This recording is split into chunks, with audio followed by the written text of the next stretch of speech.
By the point my husband started drifting through the front door like a visiting executive instead of a spouse, I knew our marriage had turned into one of those polished annual reports that looks healthy until you read the footnotes. On paper, Cam and I had everything. A large brick house with a deep porch and tall hedges.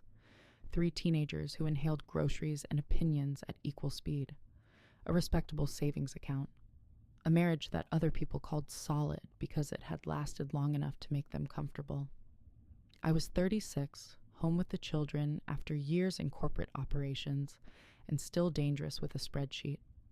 I handled school forms, medical appointments, taxes, insurance renewals, and every repair call that came with owning an oversized symbol of domestic success. Cam handled his title, his cufflinks, and his growing habit of saying he would be home late. Then my body staged a revolt. The lower back pain started as a stubborn ache and grew into a daily warning siren. The migraines arrived in the early morning, sharp and bright, making cereal boxes look personally insulting. I could still function, but I was doing it like a woman carrying a grand piano uphill in heels. After one rough week, I told Cam we needed help. Maybe a nanny, I said. Just someone part-time to help with rides and errands while I figured out treatment. He lit up so fast it was almost theatrical. I remember thinking, that is not the face of a loving husband relieved his wife has found support. That is the face of a man who just heard his favorite stock is somehow still cheap. He found her within days. Her name was Lila. Short blonde hair, neat little smile, a soft voice that seemed calculated to suggest innocence without promising competence. She was 27 and called me Mom with the kind of syrupy respect that makes your teeth hurt. Cam praised her before she had even learned where we kept the plates. Lila is organized, he said. Lila is mature. Lila has wonderful energy. Wonderful energy, I thought, is what people say when they have no evidence. Still, I was tired, hurting, and trying not to become suspicious of every woman who knew how to fold a fitted sheet. So I let her in. At the start, she was just helpful enough to be irritating. She remembered practice schedules. She packed lunches. She laughed at Cam's dry comments as if he were the final surviving wit of Western civilization. The children noticed before I did. Teenagers miss many things, including laundry hampers and refrigerator shelves, but they do not miss tension. Mom, my eldest daughter Rena said one afternoon, "Why does Dad smile more at the nanny than at us?" That question landed with the force of a slammed door. I began watching, and once I started, the clues were impossible to ignore. Cam changed his cologne. He stayed later at the office, yet answered Lila faster than he answered me. He criticized the dinner I cooked, then praised the fruit plate she arranged as if she had brokered peace in a war zone. One evening, I came downstairs with a migraine pressing behind my eyes and found them standing too close in the kitchen, speaking in the low, private tones of people who had decided the room belonged to them. Lila stepped back. Cam did not. That night, while he snored beside me like a man with no concerns beyond his own reflection, I opened the family document file on my laptop. Deed, mortgage statement, insurance binder, tax records, HOA rules. My name was on everything that mattered because years earlier, when we bought the house, I had insisted on a tenancy in common structure after using inheritance money for most of the down payment. 51% in my name, 49% in his. I had said it was prudent. Cam had said it was unromantic. Prudent has excellent timing. I stared at the screen, pain throbbing at my temples, and understood something with perfect clarity. A woman does not need a stronger back when she has a sharper mind. And if my husband planned to turn my house into a honeymoon suite with catered lunches, if he was about to learn the legal difference between feeling entitled and actually being entitled. The trouble with betrayal is that it clears the fog. Once I stopped hoping I was mistaken, everything became easier to see. Cam did not bother hiding much after that. He moved through the house like a man who believed familiarity itself granted immunity. He started calling Lila part of the family, which was bold considering she had known my children for less time than our toaster. He also started speaking to me in the slow, careful tone some men use when they want to sound reasonable while laying groundwork for nonsense. "You need rest, Vera," he said one morning while adjusting his tie. "Lila keeps things calmer." "Calmer for whom?" I asked. He did not answer. He did. And men rarely answer when the truthful version would make them look exactly as ridiculous as they are. I began collecting facts instead of arguments. Bank statements, credit card activity, phone logs on the bill, copies of school pickup authorizations, medical records documenting my condition. I called a real estate attorney named June and booked a consultation under the pretense of updating my estate documents. Then I called a family law attorney named Sia and asked a question with all the warmth of a scalpel. If a spouse brings a romantic partner into the marital home and acts as if she belongs there, how quickly can a woman protect her property rights? Sia laughed once, low and delighted. Fast, if she prepared early. Prepared early was my native language. June confirmed what I already suspected. Because of the ownership split, I know sale could happen without my signature, and my majority stake gave me leverage in any negotiated disposition. The house was not some magical kingdom where Cam could crown his mistress queen because he had a key and a jawline. It was an asset, governed by title, contract, disclosure law, and actual signatures. Glorious signatures. She also reminded me of something many women overlook. Control is not always about who earns the latest paycheck. Control often rests with whoever understands documents before the crisis arrives. So I got busy. I created digital backups and stored them off-site. I opened a separate account in my name only and moved the funds that were clearly traceable to my inheritance and personal savings. I did not touch joint money without instruction because revenge is satisfying, but clean records are better. I updated my will, changed medical directives, and documented every household contribution I had made for years. Invisible labor becomes very visible when you itemize it. Then, Cam made his fatal mistake. He asked Lila to stay over after the children had gone to a school event. He did not ask me. He informed me, like a chairman unveiling a bad merger.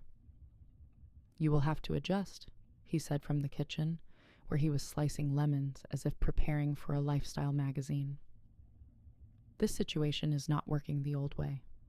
I looked at him, then at Lila standing near the island in my cashmere robe, and something inside me became wonderfully still. My youngest son, Ben, walked in, took one look, and said, "So Dad is really doing this?" Then he turned and walked back out before Cam could manufacture a speech. And teenagers are brutally efficient truth-tellers. That night, I lay awake and made the final plan. No screaming, no dramatic plate throwing, no begging. I had not spent years managing corporate restructures to panic during one domestic hostile takeover. Over the next few weeks, I quietly arranged the children to stay with my sister on alternating weekends. I met with a broker named Miko who specialized in off-market transactions. I told her I wanted discretion, speed, and proof of funds only.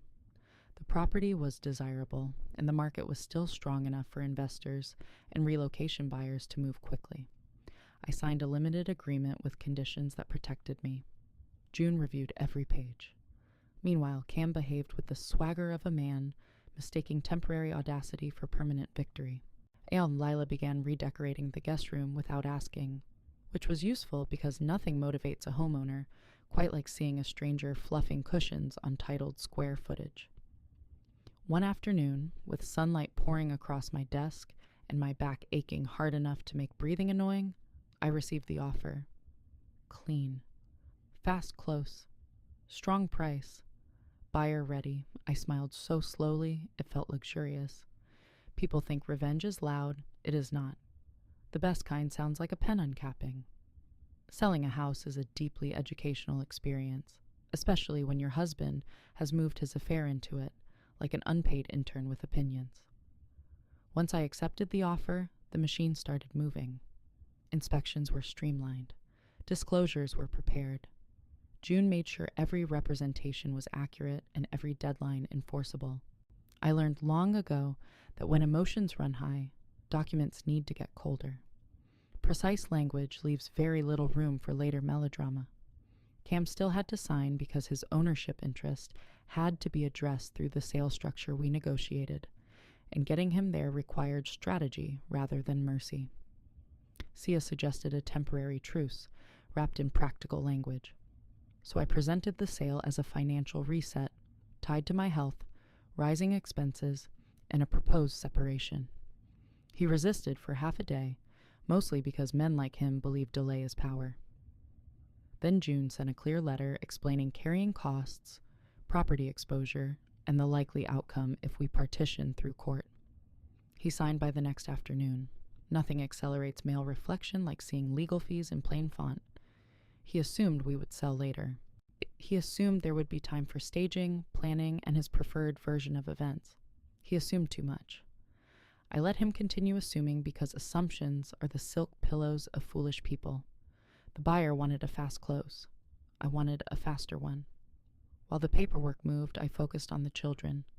Rena was furious in the focused, elegant way that made her remind me of myself. My middle child, Joe, turned sarcastic enough to deserve royalties. Ben developed the weary expression of a small philosopher betrayed by adults again. I told them the truth in terms they could carry. Their father had made selfish choices. We would not match selfishness with chaos. We would use structure, law, and planning. Stability was not something we hoped for. It was something we built. They listened. That mattered more than any courtroom flourish ever could. I also explained a lesson I wished more women learned before life forced it on them. Never sign anything you have not read. Never rely on vague promises when an asset is involved. Never assume marriage alone protects your contribution. If money goes into property, records should follow it like obedient ducks. Joe snorted and said, "That sounds less romantic than wedding vows." "It is," I said. "That is why it works." Closing week arrived with all the grace of a knife drawer. Cam was distracted, smug, and increasingly open about Lila. She was practically floating through my kitchen by then, making herbal tea and acting as though she had inherited the wallpaper. I almost admired the confidence, not the ethics, obviously, just the commitment to trespassing with posture. On the day of closing, I said nothing at breakfast. Cam and Lila left for work together sometime in the morning, carrying matching travel mugs and a level of confidence that would have been impressive in more deserving people. The children were out. The house was quiet. By midday, the wire landed. I sat at my desk and looked at the confirmation. My portion was protected, allocated, and documented according to the agreements June and Sia had structured. Funds for the next home were already positioned. Accounts were clean. Next steps were mapped. It felt less like triumph than correction. Then movers arrived, not for my things. Mine had already been handled in stages. These movers were there because the new owner had requested immediate access. Perfectly legal, entirely scheduled. Beautifully inconvenient for two people who thought they were coming home to continue an adulterous experiment under my roof. I left one envelope on the kitchen island, for Cam. Inside was the closing statement, a copy of the possession terms, and a note in my handwriting. You confused access with ownership. They are not the same. For Layla, I left nothing. Some women deserve a speech. She had earned a vacancy notice. By late afternoon, I was sitting in a leased townhouse across town with my feet up, an ice pack on my back, and my phone face down on the table while it buzzed itself into a panic. Wit is pleasant. Equity is better. When I finally turned my phone over, it looked like a machine trying to confess. Calls from Cam, messages from Cam, 2 from Lila, which felt ambitious.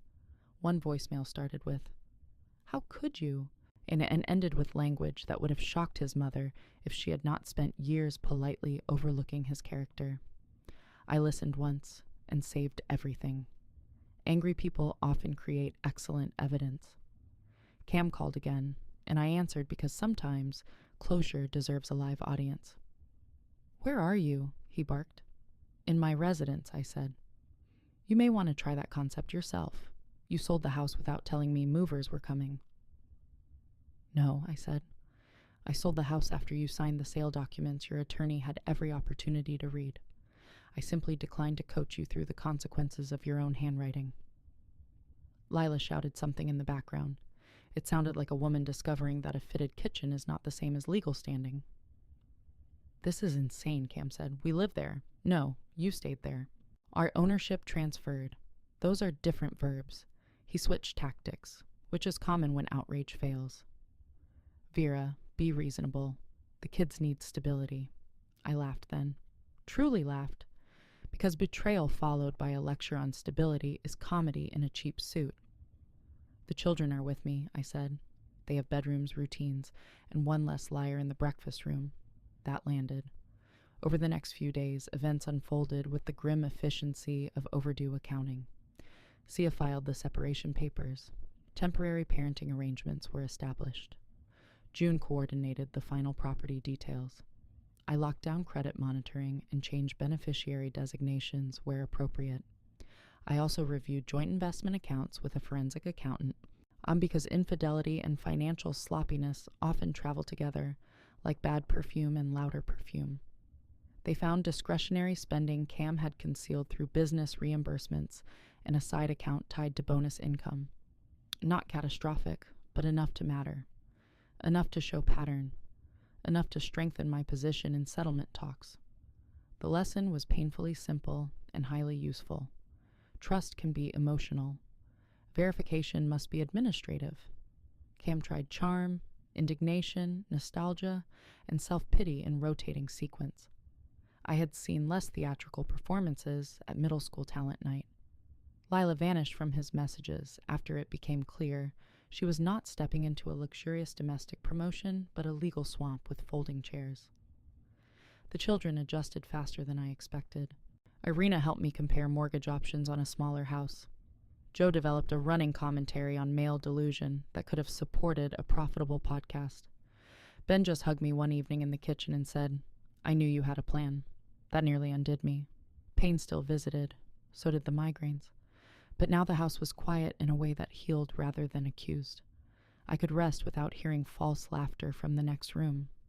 I could stretch on the living room rug and know that every object around me belonged to a life rebuilt with intention.